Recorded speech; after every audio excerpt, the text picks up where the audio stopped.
For a long time, I dreamed about the band. There was a need for closure. It seems like only 5 minutes ago that we were pushing a broken van back through the streets of London after a gig we played to no one. In the film, it shows kind of the earlier footage in the earlier days of you guys as a band kind of bickering and talking about who wants this and who wants that, you know, in band arguing. And then we see on the reunion tour, there's a little bit of like, the more things change, the more they stay the same. Did it feel like the same kind of tension, or was it a whole new thing? Yeah, I mean, the tensions going back were still there, you know, and it was immediately apparent. You know, we started off rehearsals in Vancouver, and it was completely tense at the beginning. I did think, oh, God, you know, we're trying to get into it. This again. I think actually what we did was, we got back together, sort of, we're going to do this reunion tour, but we were rehearsing to open the Grammys that year. We almost only rehearsed Roxanne over and over again. Why? I don't know. You know, we knew it to begin with, but it was sort of a testing ground to see, you know, if we could kind of make it together again. I get asked to do a session, and the other musicians are a drummer named Stuart Copeland and a bass player who calls himself Sting. Within short order, the Police, as the world knows the band, is born. Do you feel like when you did the footage and went through it for the movie that it brought up new memories different from the book?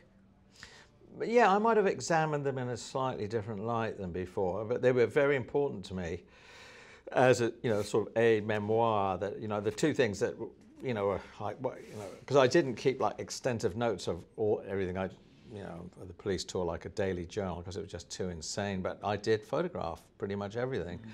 So I have thousands of contact sheets, you know, all marked up city by city, country by country, wherever we were.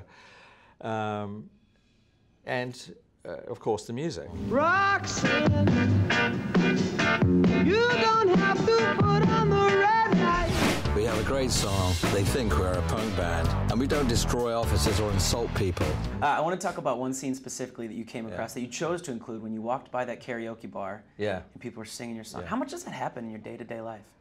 Well, that was, well, it is kind of odd where these things do happen. That was particularly brilliant and lucky that we got that right at the end, completely spontaneous.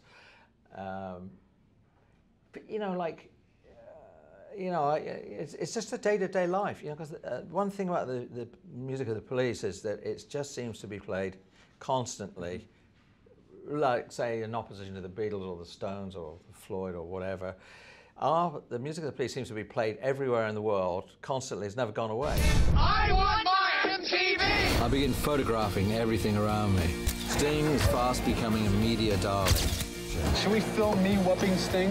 Yes, that would be good, wouldn't it? Above all else, when fans watch this movie, what's the #1 thing you want them to take from this? I'll give you a cheeky answer. Well, I mean, I think you have to have a certain amount of faith. You know, you know, people say, well, how do you be in a band and all that? Said, well, you've got to really, I'm sorry, it's all the hallmark cliches. You've got to really believe in it and not give up if you really want to do it. And I think it's gotten very difficult. I'd just like to introduce the band. Andy, this is Stuart. I remember you. We're going to go on tour.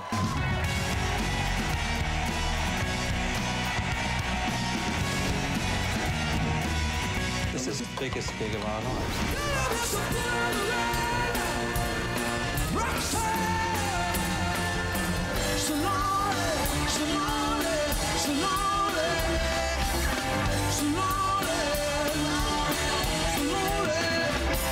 Life doesn't end here.